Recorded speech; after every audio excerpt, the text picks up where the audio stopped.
सुप्रभात। सद्गुरु बिन कल्याण नहीं, सद्गुरु बिन कल्याण नहीं।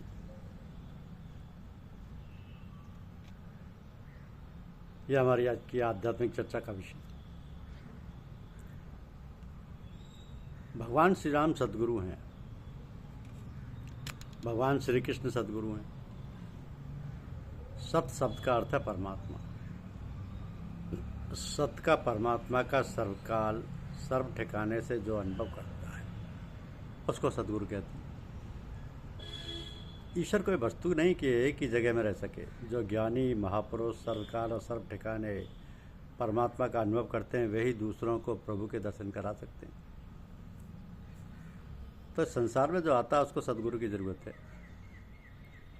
शास्त्र में लिखा है कि जिसने गुरु बनाया नहीं उसके घर का पानी भी नहीं पीना।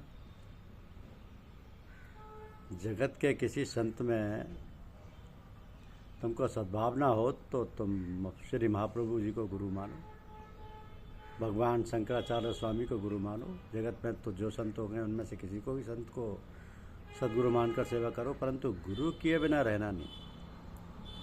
जगत के जिन महापुरुषों को परमात्मा का अनुभव हुआ है उन सबको सद्गुरु द्वारा ही प्रभु मिले, और जिसको परमात्मा मिलते हैं उसके जीवन में संतोष आता है, शांति मिलती है।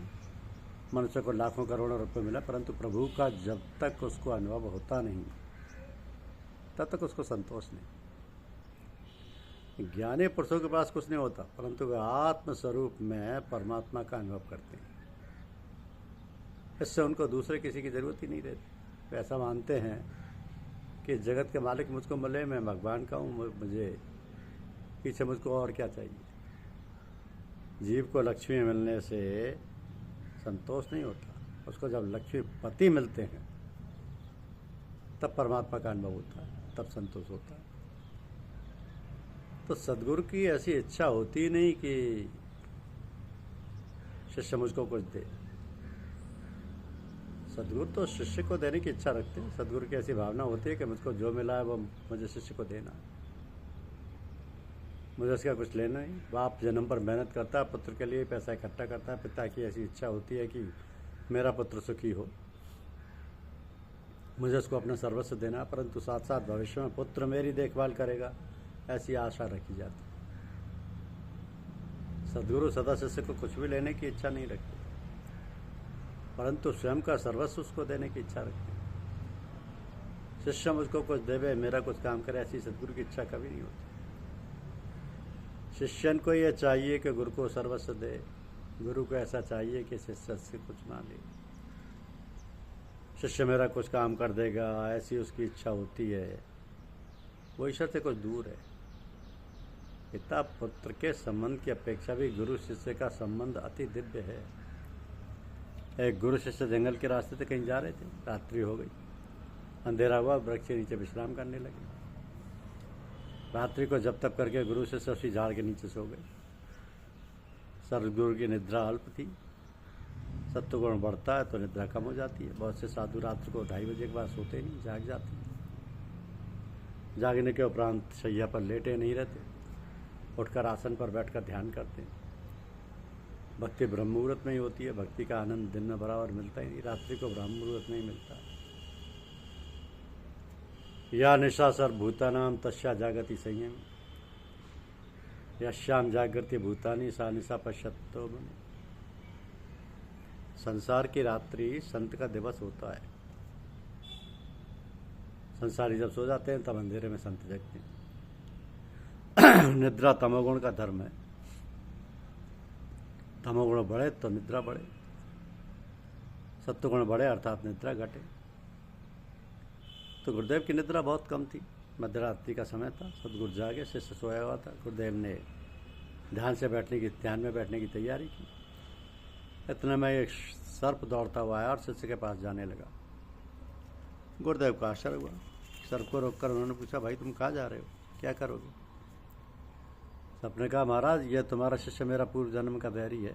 पूर्व जन्म में इसने मुझे मारा था, इसलिए अब मैं इसको मारना चाहता हूँ। इसको मैं काटूंगा, इससे मर जाएगा।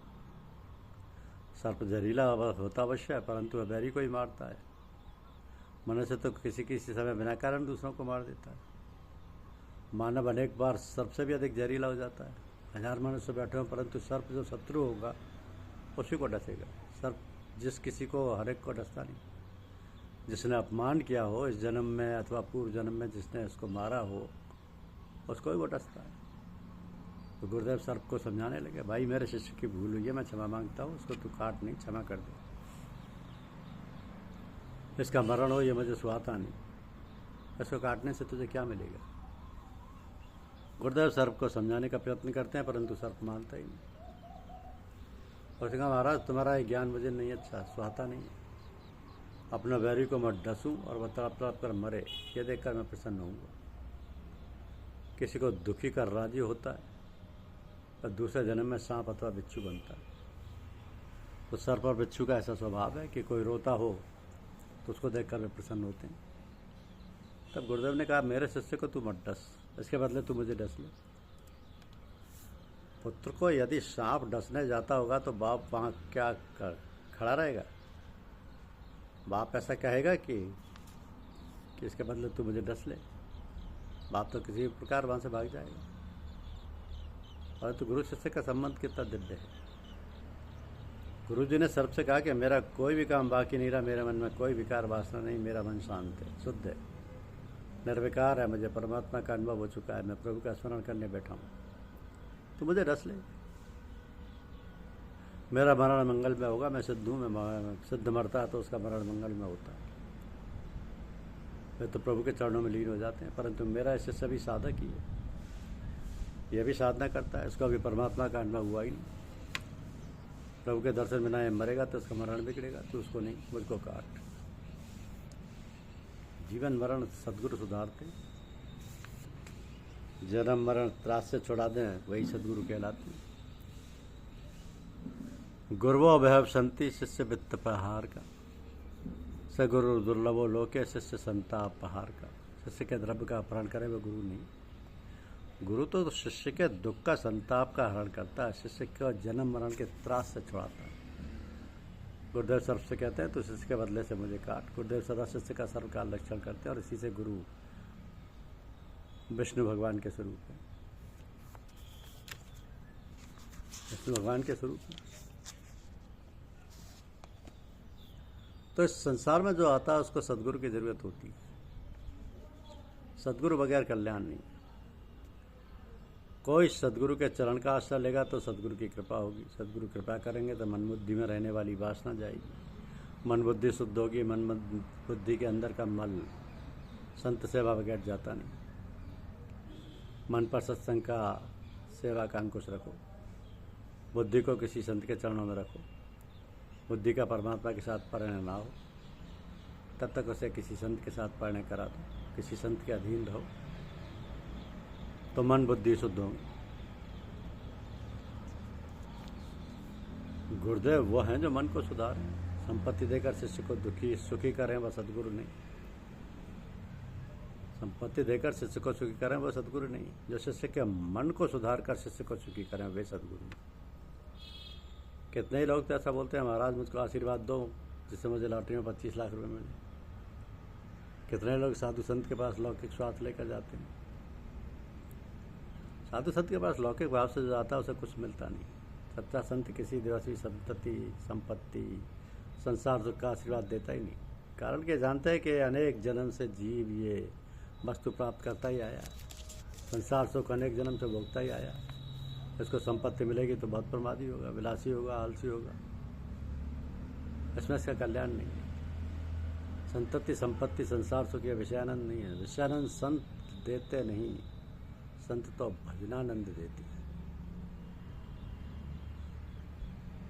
प्रभु के मार्ग पर ले जाते हैं, भक्ति का रंग लगाकर सुखी करते हैं, वे संत हैं। जिसके संग में आए पीछे तुम्हारे मन का संकल्प विकल्प, मन की विकार वासना का नाश हो, प्रभु में कुछ प्रेम जागे तो मानना कि संत सदगुरु। धन्यवाद। यूट्यूब चैनल को लाइक और सब्सक्राइब अवश्य करें। शुक्रिया।